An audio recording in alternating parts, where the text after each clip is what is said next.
Hello guys, in this video I'd like to let you know that I have a new video available under my Remesher Ultimate 3D Modeling course.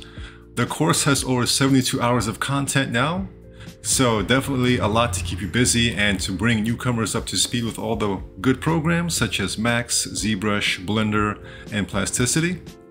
And so the new video is showing you how you can use the quad remesher in Blender to achieve really nice freeform designs. How it can boost your freeform design process and quickly improve your topology and give you the power and freedom to quickly create good clean topology and good results without having to spend a lot of time, manually topologizing or fixing things up. So definitely guys, quad remesher is not just for basic booleans, it's also very useful for more organic freeform design. So that video is available under the Blender section. It's the 50-second video number 4, easier freeform design with quad remesher. So link is in the description. Thank you for watching and take care.